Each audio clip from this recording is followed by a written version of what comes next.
ہندوستان میں ابن بطوطہ لکھتے ہیں کہ یہاں دریا کنارے ایک وقت ایسا بھی آیا کہ ہندو متاثر ہوئے تو کچھ مسلمان بھی متاثر ہو گئے. کہنے لگے دریا کے کنارے سال کی جو آخری تاریخ ہوتی ہے نا، آخری تاریخ سمجھ لیں 29 ذی الحج، سال کے آخر پہ نا شیطان آتا ہے، ایک بت خانہ ہے اس میں شیطان آتا ہے اور شیطان آ کے اس بت خانے پہ قبضہ کرتا ہے. تو اگر وہاں ایک کواری لڑکی نہ بٹھائی جائے تو وہ سارے ملک پہ قبضہ کر لے گا اور سب کو مار ڈالے گا. لہذا ایک لڑکی کی بلی چڑھائی جائے گی، اس کو بٹھایا جائے گا بت خانے میں رات کو. وہ کواری لڑکی ساری رات وہاں بیٹھے گی، صبح جب لینے جاتے تو لڑکی مری ہوتی. شیطان آیا ہے تو اس کو نہ یہ دینی ہے تو تب اس نے جان چھوڑ. یہ رسم تھی. میں اکثر کہتا ہوں ہمارے تو جو دروازے پہ بھیک لینے آتا ہے وہ بھی قسمت کا حال بتاتا ہے. جس کی اپنی قسمت خراب ہے کہ مانگتا پھر اپنی قسمت کا یہ حال ہے کہ در در کا بھکاری ہے، قسمت کی حال بتاتا ہے. اور کئی دفعہ سونا بھی ڈبل کر دیتے ہیں، وہ پتہ تب چلتا ہے جب سنگل بھی غائب ہو جاتا ہے. خدا کا خوف کریں، یہ قسمت کا حال بتائے گا جو روٹیاں مانگتا ہے.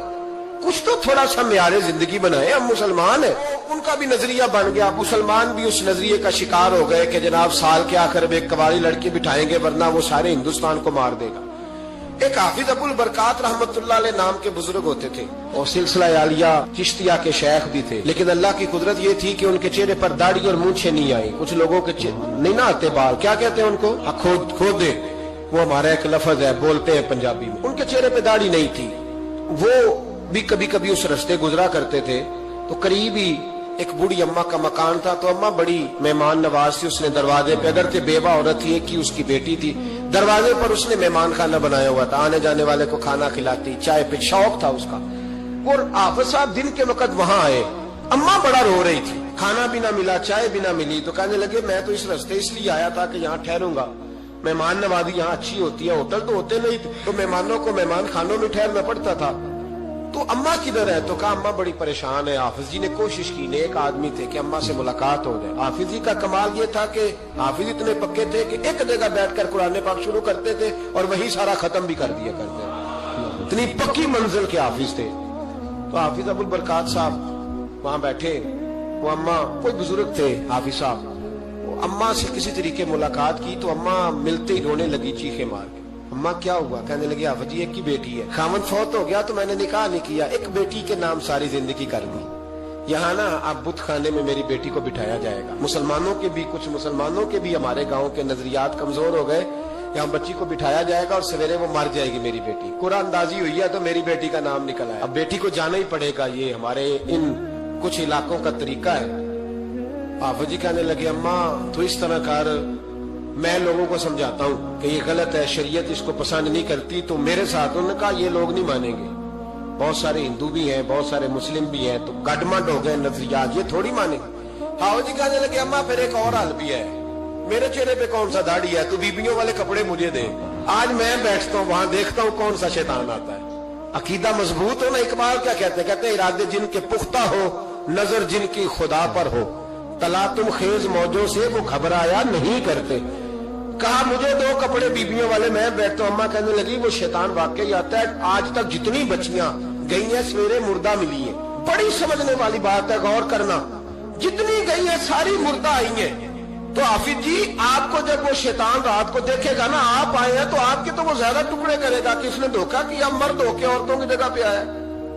آپ نہ گئے. حافظ جی کہنے لگے ٹکڑے میرے ہونے ہیں، آپ فکر نہ کریں. دریا کنارے بت خانہ تھا. حافظ جی عورتوں والا لباس پہن کے وہاں بیٹھ گئے. حافظ صاحب کہتے ہیں 3 دفعہ میں نے رات کو باہر نکل کے دریا پہ وضو بھی کیا. ساری رات میں نے قرآن پاک پڑھا اور جب فجر کا وقت ہوا تو باہر نکل کے میں نے اذان پڑھی. لوگ آئے تو میں نے جماعت کرائی. اور فرماتے ہندو مسلمانوں سب کو بلا کے میں نے کہا کہ اگر آج کے بعد شیطان نہ آئے تو ہندو کلمہ پڑھتے ہو سارے؟ نے کہا جی پڑھتے ہیں. فرمایا لو پھر میں بالکل صحیح سلامت آ گیا، کوئی شیطان نہیں آیا. کہتے سب ٹھیک ہو گیا. اب لوگ کہنے لگے حافظ جی بات تو آپ کی ٹھیک ہے پر وہ بی بی کیسے مر جاتی تھی؟ جس کو ہم رات کو بٹھاتے تھے سویرے مردہ ملتی تھی تو اس کو کون مارتا تھا اگر شیطان نہیں آتا؟ حافظ جی سمجھانے لگے کہ شیطان وسوسہ دیتا ہے پر زندگی موت اس کے ہاتھ میں. وسوسہ دیتا ہے، جتنی اس کو گنجائش ہے وہ کرتا ہے. کہا پھر وہ بی بی کیسے مرتی تھی؟ تو حافظ جی نے ایک بہت بڑی بات سمجھائی. کہنے لگے اصل بات یہ جس آدمی کو پتا ہو نا میں نے سویرے مر جانا ہے وہ ڈر سے ہی مر جاتا ہے. اس کو پتا ہو نا کہ میں یہاں مرنے آیا ہوں تو وہ ڈر سے ہی. فرمانے لگے اس کا عقیدہ کمزور ہو جاتا تھا، وہ نفسیاتی طور پر سمجھتی تھی کہ میں نے مرنا ہی مرنا ہے. تو خوف ہوتا تھا, کوئی قریب نہیں آتا تھا, دریا اور جنگل دائیں بائیں, تو صبح تک اس عورت کا دل بند ہو جاتا تھا, تو وہ خوف سے ہی اسے کوئی شیطان نہیں مارتا. اللہ کی عبادت کریں, عبادت سے برکت آتی ہے. حضرت ابو ادریس خولانی رحمت اللہ علیہ حضرت معاذ بن جبل کے شاگرد تھے, تابعی تھے, تابعی بزرگ تھے. فرماتے ہیں کہ میں جب سے حضرت معاذ بن جبل کی صحبت میں بیٹھا نا تو برے کاروباروں سے میری تربیت و چاٹ ہو گئی. کئی کاروبار میں دیکھتا تو جھوٹ بولنا پڑتا, اس میں بڑا کچھ کرنا پڑتا, تو مجھے ڈر آتا. آپ فرماتے ہیں میں نے نا بڑی کوشش کی پر میری مرضی کا کام مجھے, صوفی کاہل نہیں ہوتے, فرماتے ہیں میرے اندر طاقت تھی کہ میں حلال کما کے بچوں کو کھلاؤں, پر میری مرضی کا کام نہیں ملتا تھا. حد ہو گئی. اور جب انسان نیکی کی طرف آتا ہے تو کچھ نہ کچھ آزمائشیں ضرور آتی ہیں, یہ پکی بات ہے, پکی بات. جب وہ غلط ملت کر رہا ہوتا ہے تو اس کو لگتا ہے سارا کچھ صحیح ہے, جب سیدھا ہوتا ہے تو بہت ساری پریشانیاں بھی ضرور آتی ہیں. یہ مزاج ہے دین کا. آپ فرماتے ہیں میں پریشان رہنے لگا, حالات خراب ہونے لگے, آزمائش سخت ہونے لگی, کاروبار بند ہو گیا, کام ہی کوئی نہیں ملتا تھا. میری بیوی ناراض رہنے لگی, ہلکا ہلکا تو اس نے مجھے کہنا شروع کیا, پھر جلال میں آ گئی, اور ایک دن مجھے کہنے لگی اگر آج نانا کچھ لے کے آئے تو بچے لے کے میکے چلی جاؤں گی. آپ فرماتے ہیں میں بڑا پریشان ہوا, نکل گیا فجر پڑھ کے کام کی تلاش میں. میں نے ظہر تک تلاش کیا لیکن مجھے کام نہ ملا. آپ فرماتے ہیں نہر فرات کے کنارے تپتی ہوئی ریت پہ میں بیٹھا تھا تو میرے دل میں خیال آیا بندوں کی مزدوری نہیں ملتی تو آج اللہ کی نہ کر لیں, آج اللہ کی مزدوری نہ کریں. آپ فرماتے ہیں میں نے گرم ریت سے تیمم کیا, وضو کیا وہیں فرات, اور گرم ریت پہ کپڑا بچھایا تو نفل پڑھنے شروع کر دی. زور سے اثر تک نفل پڑھے, زور سے. چلے میں ایک دعا کرتا ہوں, آپ آمین کہنا. اللہ کرے کہ ہم مغرب کے بعد والے نفل پڑھنے شروع کر دیں. نبی کریم سید عالم صلی اللہ تعالی علیہ وآلہ وسلم کے غلاموں کا حال دیکھے, عبادت کا حال دیکھے. فرماتے میں نے کہا آج اللہ کی مزدوری کرے, زور سے اثر تک نفل پڑھے گرم ریت پہ. اور جب اثر ہوئی نا تو میں نے اپنے رومال میں نا تھوڑی سی ریت باندھ لی. گھر کی دیواریں چھوٹی چھوٹی تھی. میں نے کہا بیوی نے دیکھا نا خالی ہاتھ آیا ہے تو اندر سے شور کرے گی, ہم سائے بھی سنیں گے, تو چلو جب دیکھے گی نا رومال میں کچھ ہے حوصلہ کرے گی, جب اندر جاؤں گا تو سمجھا لوں گا. آپ مسکرا رہے ہیں نا ہلکا ہلکا, اس کا مطلب ہے ان باتوں میں کافی صداقت ہے. پرانے بزرگ کر گئے تو اس کا مطلب یہ ہے کہ ان میں بہرحال کافی حد تک صداقت ہے. یہ شور ہوتے رہتے. کہتے میں نے وہ کہا کہ چلو دور سے دیکھے گی تو گھر جا کے سمجھا لوں گا. آپ فرماتے پہلے میری بیوی دروازے پہ بیٹھی رہتی تھی, بچے بیٹھے رہتے تھے, منتظر ہوتے تھے کہ کچھ لے کے آئے, گھر میں فاقہ ہوتا. آج میں گیا تو شور ہی کوئی نہیں, کوئی شے نظر نہ آئی. وہ ریت سے بھرا ہوا میرا پلو میں نے دروازے کے ساتھ رکھا, اندر چلا گیا. بیوی کو آواز دی کہاں ہو, کہنے لگی منہ ہاتھ دھو لو میں روٹی لے کے آئی. حد ہو گئی, روٹی کدھر سے آئی, اس گھر میں تو فاقے تھے, کھانا کدھر سے آیا. کہتے روٹی لائی, سلاد بھی لائی, دودھ بھی لائی, اس زمانے میں جو نعمتیں تھی پھل بھی لائی, سارا آ گیا.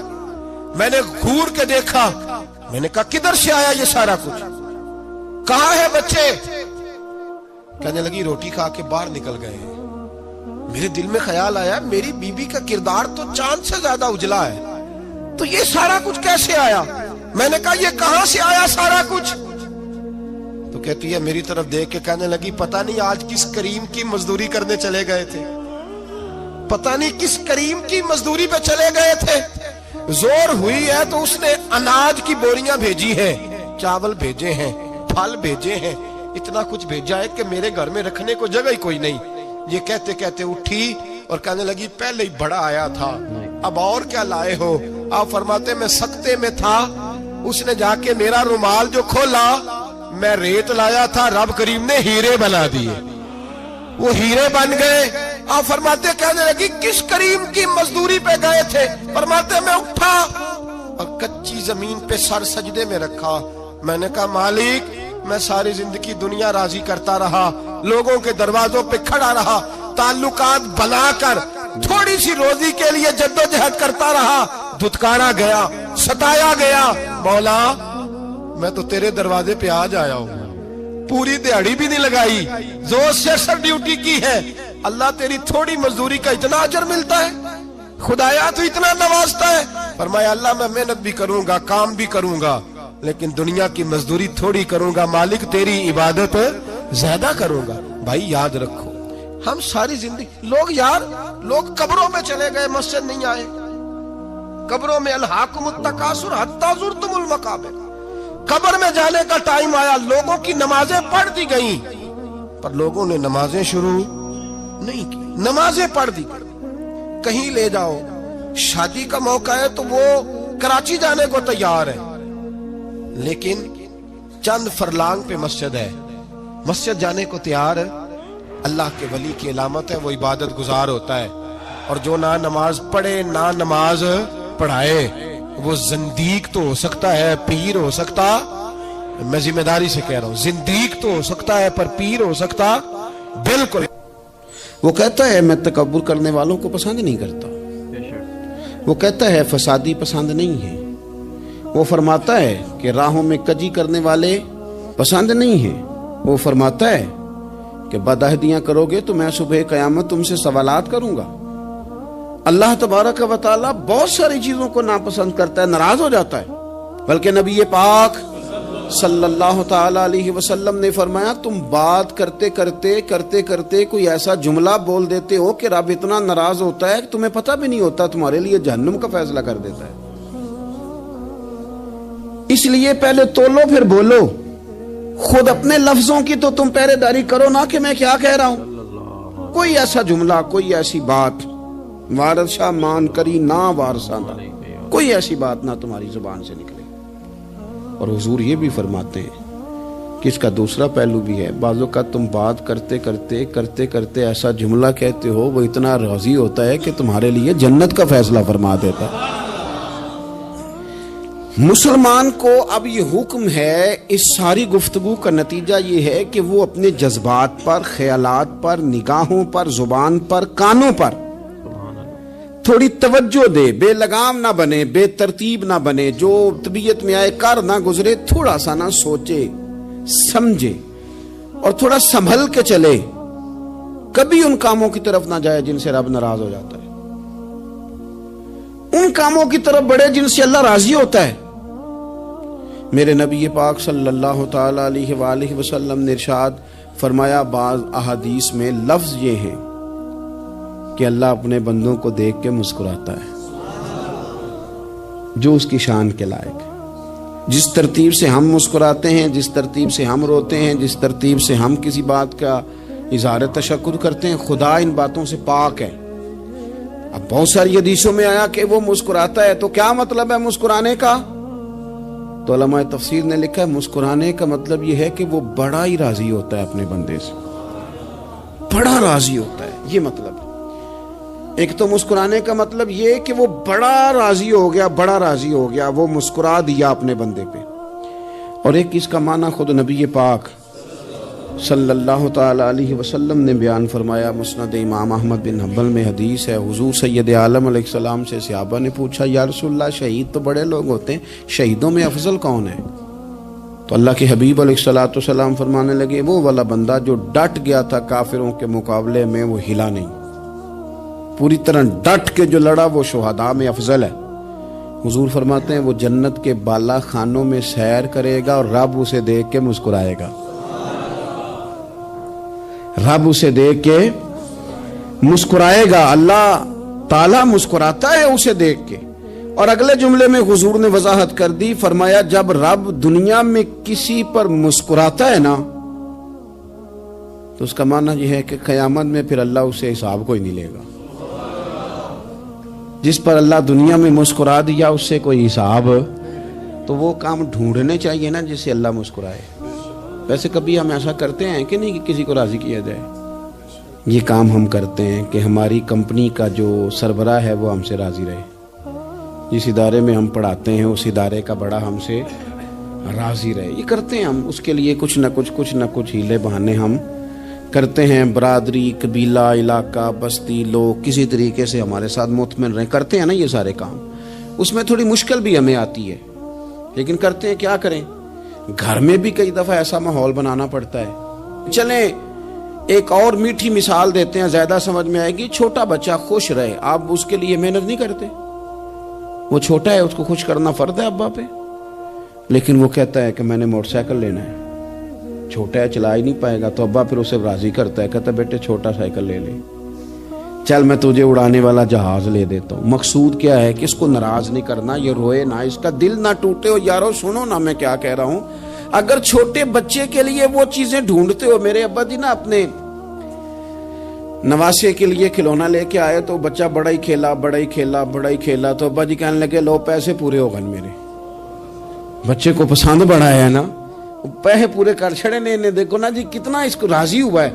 تو انسان کیا کرتا ہے کہ کوشش کرتا ہے, چھوٹا بچہ بھی ناراض نہ ہو تو وہ چیزیں وہ ڈھونڈتا ہے کہ اس کو کیا پسند ہے, چاکلیٹ لے جاؤں, فلاں چیز لے جاؤں, آئس کریم لے جاؤں. تو ایک بچے کے لیے, گھر کے لیے, سربراہ کے لیے اتنی محنت کرتے ہو, تو وہ کام بھی ہمیں ڈھونڈ کے تلاش کرنے چاہیے نا, جس سے رب راضی ہوتا ہے, اللہ راضی ہوتا ہے. بتاؤں وہ کون کون سے کام ہیں؟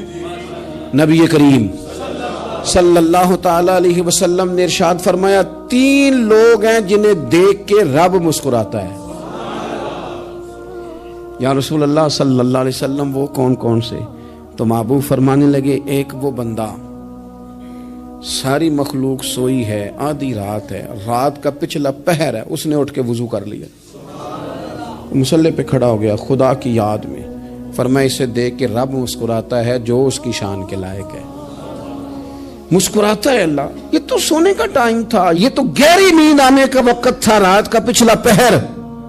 رات پوے تے بے درداں نو نیند پیاری آوے, تے درد منداں نو یاد سجن دی ستیاں وی آن جگاوے. اور ساون کی کالی راتوں میں جب بوندا باندی ہوتی ہے, وہ راتوں کو اٹھ اٹھ روتے ہیں جب خلقت ساری سوتی ہے. اللہ مسکراتا ہے.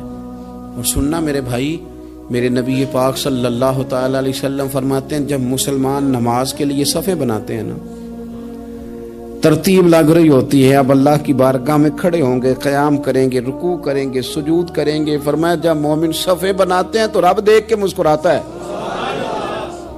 مسکراتا ہے. کمال ہو گئے عروج بندگی کا, جب بندے کو دیکھ کے رب مسکرائے. خدا بندے سے خود پوچھے بتا تیری رضا کیا ہے, مسکراتا ہے. اور میرے نبی پاک علیہ السلام فرماتے ہیں جب مجاہد جہاد کے لیے صفیں سیدھی کرتے ہیں. آج تو یہ رب کے نام پہ مرنے ہی آ گئے.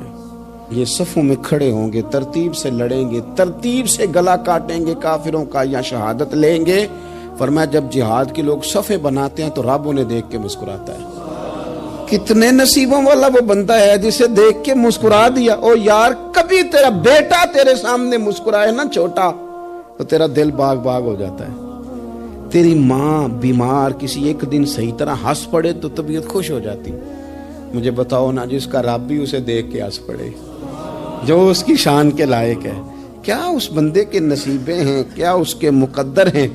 آپ اس مقام پر اپنے آپ کو لائیں. اب دیکھیں نا یہ حدیث آپ نے سن لی, اب ہم نے نا اس طرح صفحے نہیں بنانے جس طرح ساری دنیا, اب ذرا صفحے بھی شوق سے بنائیں گے. اب ذرا تھوڑا سا شوق پیدا کریں گے, بھئی یہ تو میں وہ کام کرنے لگا ہوں جسے دیکھ کے رب مسکراتا ہے. نبی پاک صلی اللہ علیہ وسلم نے فرمایا جب کوئی بندہ توبہ کرتا ہے نا, ہم توبہ کا رٹا لگاتے ہیں, یا اللہ میری توبہ یا اللہ. اور توبہ کا تو مطلب یہ ہے کہ پچھلے گناہوں سے پکی توبہ, آج کے بعد یہ غلطی نہ کرنے کا پکا وعدہ. تو نے ساری شب برات رو کے گزاری ہے, بتا سویرے جھوٹ جوڑنے کا ارادہ ہے تیرا, آج کے بعد رشوت تو نہیں نہ لے گا, ملاوٹ تو نہیں نہ کرے گا, یہ توبہ ہے. اور اگر سارے کام اسی طرح کرنے تو پھر یہ توبہ کا رٹا ہے, جتنا مرضی لگاؤ. حضرت علی بن ربیعہ رضی اللہ تعالیٰ عنہ فرماتے میں مولا علی کے ساتھ تھا, مقام حرہ کی طرف جا رہے تھے. حضرت علی نے ہاتھ اٹھا کے دعا مانگی ہماری تعلیم کے لیے, ورنہ حضرت علی ہم صحابہ کو محفوظ عن الخطا تو مانتے ہیں نا. ہاتھ اٹھا کے کہا اے اللہ ہمارے گناہ بخش دے, تیرے علاوہ کوئی معاف کرنے والا نہیں. اور پھر حضرت علی آسمان کی طرف دیکھا اور دیکھ کے نا حضرت علی بن ربیعہ کو تو مسکرائے. حضرت علی بن ربیعہ کہنے لگے حضور مسکرائے کیوں ہو؟ فرمانے لگے ایک دن میں حضور کے ساتھ اسی طرح آیا تھا, اسی طرح حضور نے دعا فرمائی تھی ہماری تعلیم کے لیے، اور پھر حضور مجھے دیکھ کے مسکرائے تھے اور فرمایا جب کوئی بندہ رب کی بارگاہ میں اس طرح استغفار کرتا ہے تو رب مسکراتا ہے اور مسکرا کے فرماتا دیکھ لو میرے بندوں کو پتا ہے کہ میرے علاوہ معاف کرنے والا کوئی نہیں، انہیں پتا ہے، تم اس کی بارگاہ میں رجوع تو لاؤ، آؤ تو صحیح دو آنسو لے کر۔ اقبال کہتے ہیں کہ موتی سمجھ کے شان کریمی نے چن لیا، قطرے دو گرے میرے ار کے انفال کے، دو میں نے آنسو بہائے تھے تو اس کے کرم نے تو موتی سمجھ کے چن لیے۔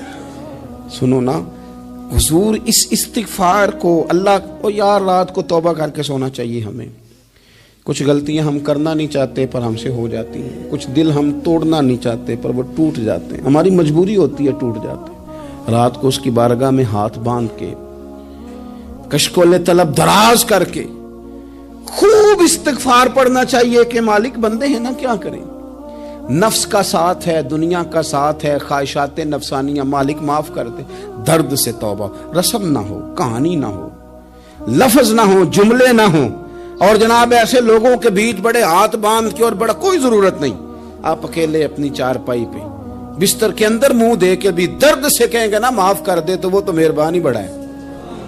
میرے نبی پاک صلی اللہ علیہ وسلم مثال دیتے ہیں، فرمایا ایک آدمی صحرا میں جا رہا، صحابہ سے حضور خطاب کر رہے ہیں، فرمایا ایک آدمی صحرا میں جا رہا تھا، اس نے اپنی اونٹنی پہ کھانا پانی پیسے ہر چیز رکھی ہوئی تھی، صحرا تھا بہت بڑا، درمیان صحرا کے گیا تو تھوڑا سا سستانے کے لیے آرام کرنے کے لیے اونٹنی سے نیچے اترا، اب اس نے اونٹنی کی لگام اونٹنی کی نکیل اپنے سرہانے کے نیچے رکھی، ہاتھ کے ساتھ پکڑی اور سو گیا۔ تھوڑی ہی دیر کے بعد جب اس کی آنکھ کھلی تو دیکھا اونٹنی غائب ہے۔ صحرا میں وہ پیدل نہ آگے جا سکتا ہے نہ پیچھے جا سکتا ہے، نہ دائیں نہ بائیں، کھانے کو روٹی نہیں، پینے کو پانی کا قطرہ نہیں، تھوڑا ادھر بھاگا ادھر بھاگا، تھک گیا۔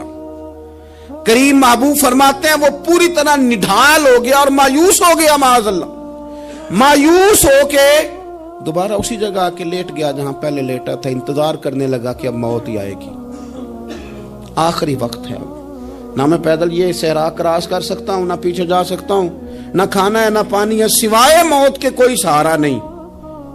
حضور فرماتے ہیں وہ رستے میں دوبارہ لیٹ گیا، اچانک اس نے رخ بدلا تو اونٹنی سامنے کھڑی تھی۔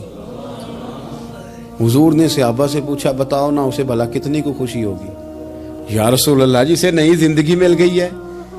آپ دیکھیں نا سارے ڈاکٹروں نے کہہ دیا کہ اس کے تو گردے معدہ جگر ہر چیز ختم ہے، گھر لے جاؤ خدمت کرو، ہر طرف پریشانی ہے۔ وہ بندہ بھی سمجھ گیا ہے کہ آخری وقت آ گیا، کل جاؤں پرسوں جاؤں، تیاری ہو گئی، سب لوگ آ گئے، باہر والے بھی آ گئے، یہ ماحول ایک عجیب رنگ اختیار کر گیا۔ اچانک ایک ڈاکٹر نے آ کے کہا نہیں نہیں غلطی لگ گئی تھی۔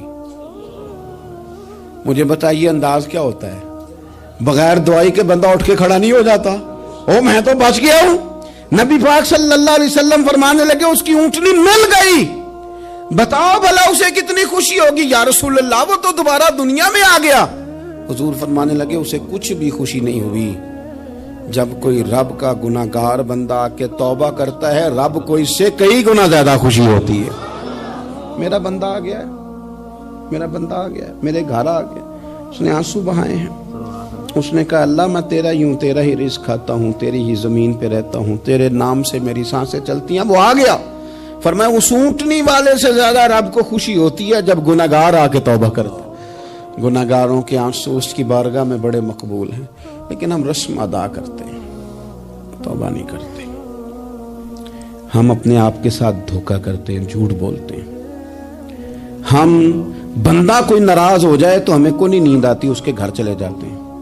ہم اپنے سارے رشتوں کو تعلقات کو مینٹین کر کے رکھنے کے عادی ہیں، ہمیں پتہ ہے کہ وہاں میں نہیں جا سکا تو بیٹا بھیجتا ہوں، فلاں شادی پہ میں نہیں جا سکا تو بھتیجا بھیجتا ہوں، بھائی بھیجتا ہوں، ہر تعلق کا ہم نے خیال رکھا کوئی روٹھ نہ جائے۔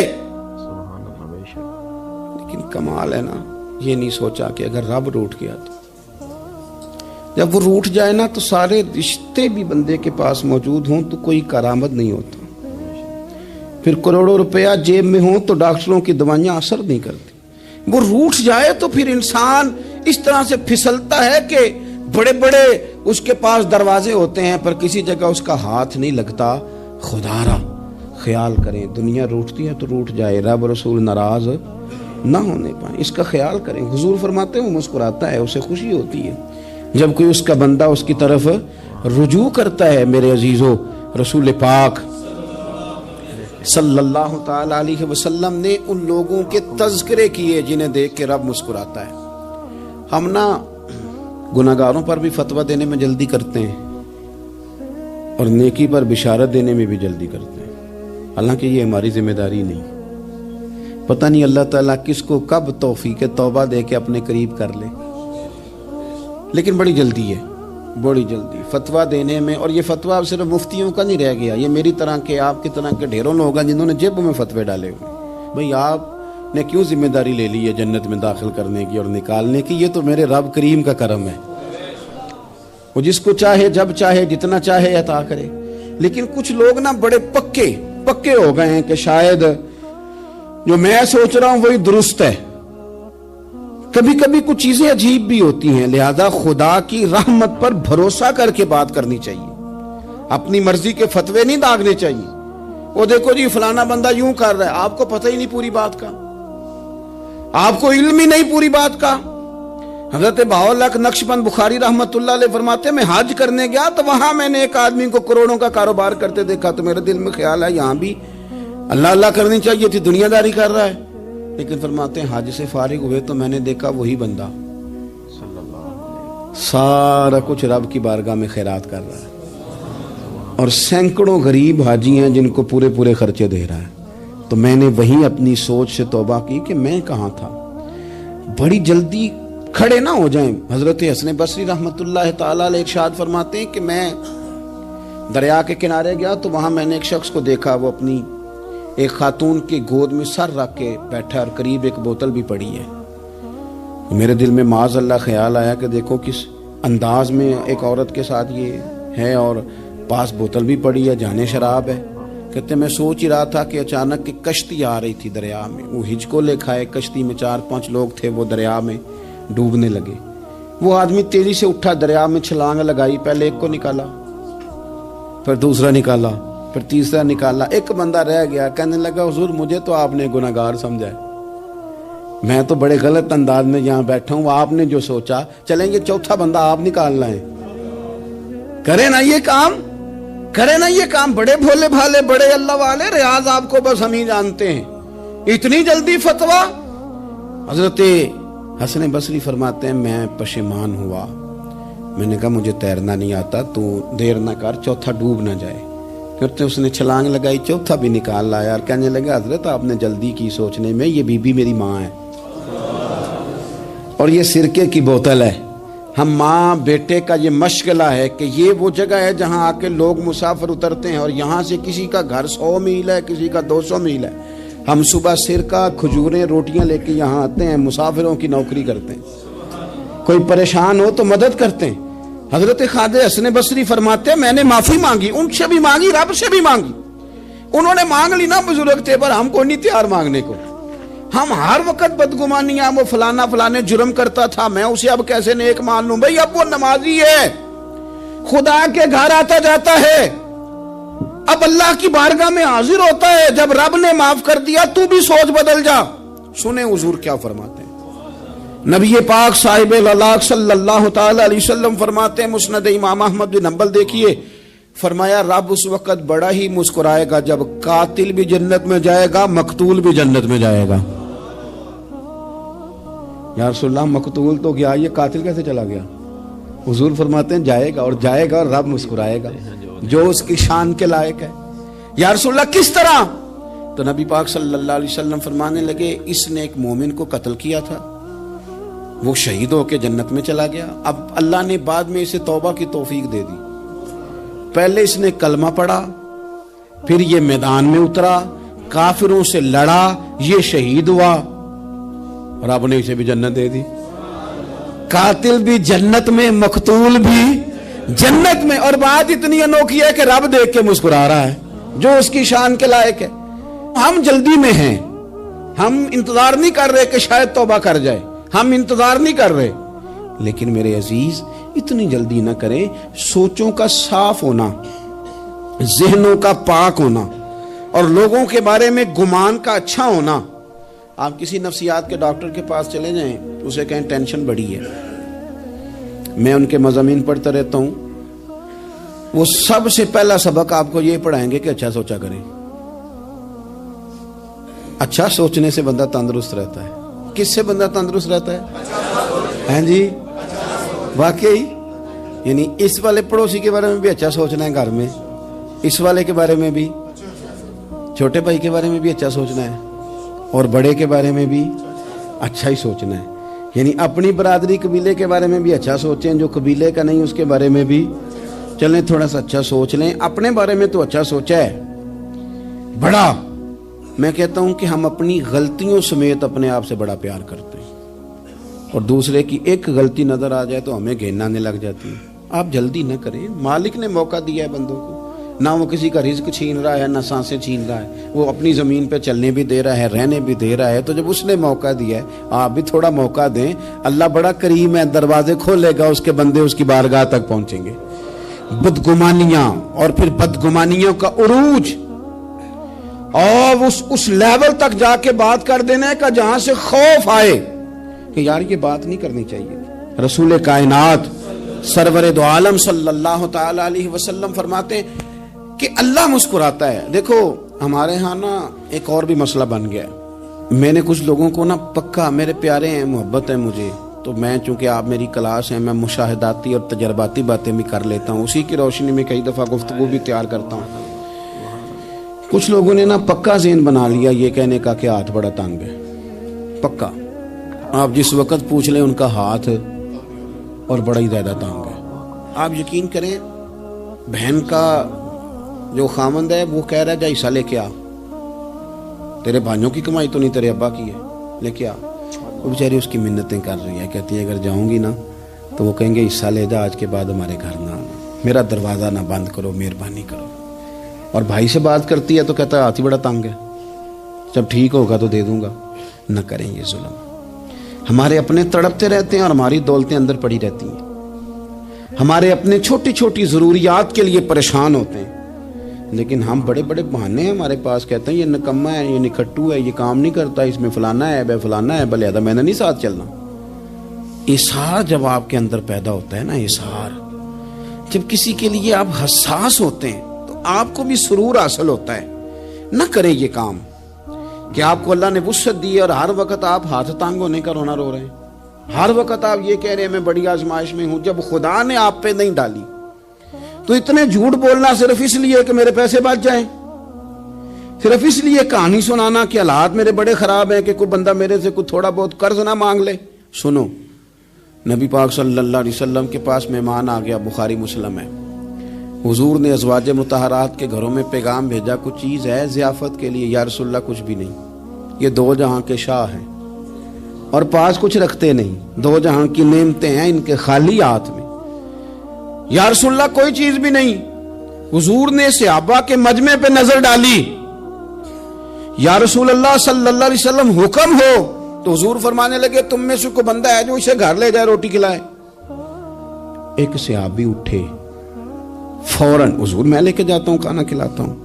فرماتے ہیں میرے گھر میں صرف بچوں کا کھانا تھا, یہ نہیں کہ فریزر بھرا ہوا ہے نعمتوں سے, صرف بچوں کا کھانا. یہ نہیں کہ کسی کو دیکھ کے اپنی ہنڈیا پہ برتن دے لیا, صرف بچوں کا کھانا. کہتے ہیں گھر گیا, بیوی سے کہا کیا کیفیت ہے, کہنے لگی بچوں کی روٹی ہے. میں نے کہا بچے سلا دے, صبح ناشتہ کر لیں گے. تو کہنے لگی آپ کیا کھائیں گے؟ تو میں نے کہا نہ میں کھاؤں گا نہ تو کھائے گی, مہمان جو نبی پاک کا ہے. کہا اچھا, اب ذرا تجویز دیکھو میاں بیوی کی سوجھی آپس میں. کہتے ہیں کھانا لگا دینا, کیونکہ ایک آدھ بندے کا کھانا ہے. اپنی غربتوں کا ہر جگہ اظہار کرنا, رونا رونا. یہ دیکھو غربت کیسے چھپائی جا رہی. اس کو کہا نہیں کہ چل تو تھوڑا رحم کھا, تو آیا ہے تو تھوڑا رحم کھا, یہ نہیں کہا.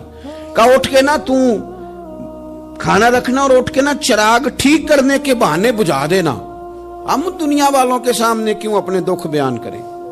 ہم جو کہیں گے رب رسول کی بارگاہ میں کہیں گے. تو نا چراغ ٹھیک کرنے کے بہانے. اہلیہ اٹھی, کھانا دینے کے بعد چراغ ٹھیک کرنے کے بہانے بجھا دیا. خامد بھی ہاتھ چلاتے رہے, بیوی کبھی برتن رکھتی کبھی اٹھاتی, پتہ چلے کہ کھانا کھا رہے ہیں. کھانا کھایا جا رہا ہے. کہتے ہیں مہمان پیٹ بھر کے کھانا کھا گیا. یہ کام ہوا رات کے اندھیرے میں. اس وقت ہوا جب چراغ بھی بند تھا. اس وقت ہوا جب کوئی دیکھنے والا نہیں تھا, کسی پڑوسی کو بھی خبر نہیں تھی. فرماتے ہیں صبح کے اجالے میں اس مہمان کو لے کے مسجد نبوی میں نے قدم رکھا تو نبی کریم نے فرمایا رات جو تم نے کام کیا ہے نا اسے دیکھ کے میرا رب بڑا مسکرایا ہے. اللہ بڑا مسکرایا ہے. اللہ تر دامنی پہ شیخ ہماری نہ جائیے, ہم دامن نچوڑ دیں تو فرشتے وضو کریں. یہ شان ہے صحابہ کی. نبی کریم علیہ السلام نے فرمایا رب رات مسکرایا تیرا یہ انداز دیکھ کے, اور اس نے قرآن نازل کیا وَيُؤْثِرُونَ عَلَىٰ أَنفُسِهِمْ وَلَوْ كَانَ بِهِمْ خَصَاصَةٌ. کچھ لوگ وہ ہیں جنہیں بڑی بھی ضرورت ہو تو دوسروں پر اثار کر دیتے ہیں, قربانی دے دیتے ہیں. رب مسکرایا ہے. اندر پیسے رکھے ہوئے ہیں, اندر پیسے رکھے ہوئے ہیں, اور بہن آ کے منت کر رہی ہے کہ بھائی حالات بڑے خراب ہیں, تھوڑی سی مہربانی کر. تو کہتے ہیں بہن پردہ ہی ہے بس, کیسے بتاؤں تجھے حالات, تجھے کیا بتاؤں کام کتنی مشکل سے چلتا ہے, یہ پردہ یہ بس. بہرحال اگر تو نے کہا ہے نا 50,000 تو میں زیادہ نہیں کوئی 20 کو دے دوں گا تجھے, وہ بھی خاصی نیکی کر کے, وہ بھی بتا سکھا کے.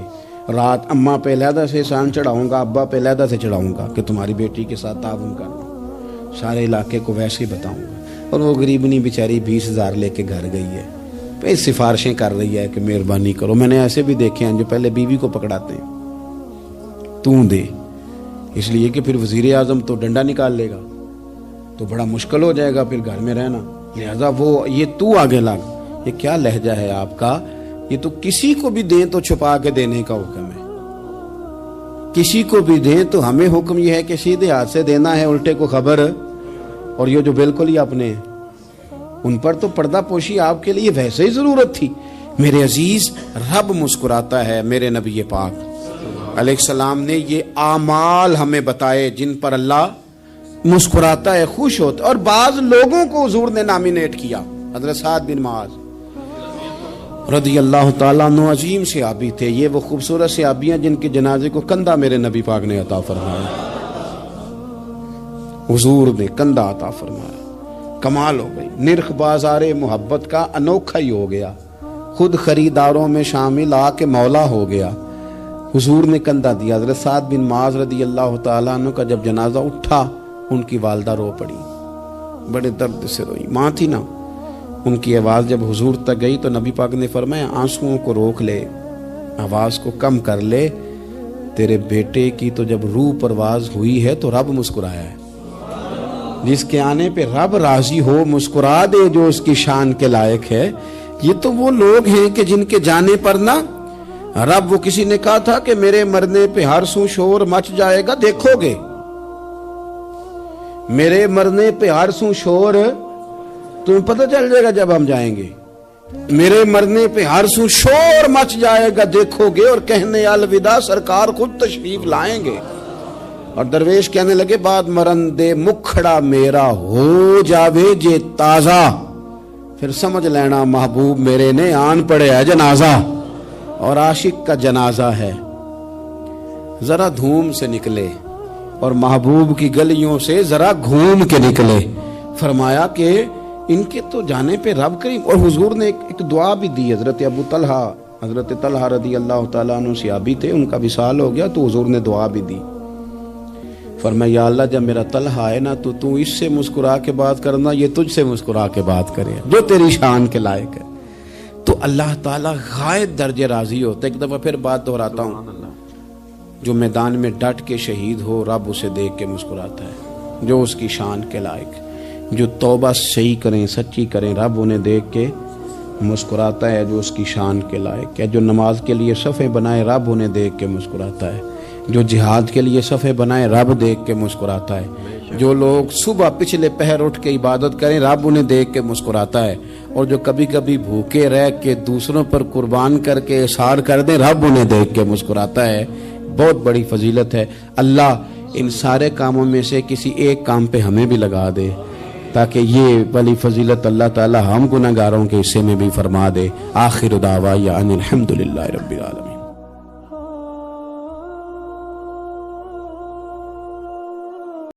جی دوستو، آپ نے پیر صاحب کا بیان سماعت کیا۔ اسی طرح کے پیر صاحب کے بیانات، اصلاحی موضوعات پر نئے نئے بیانات سننے کے لیے ہمارے چینل کو سبسکرائب کریں اور بیل کے آئیکن کو دبا دیں تاکہ اسی طرح کی اچھی ویڈیوز ہم آپ تک پہنچاتے رہیں۔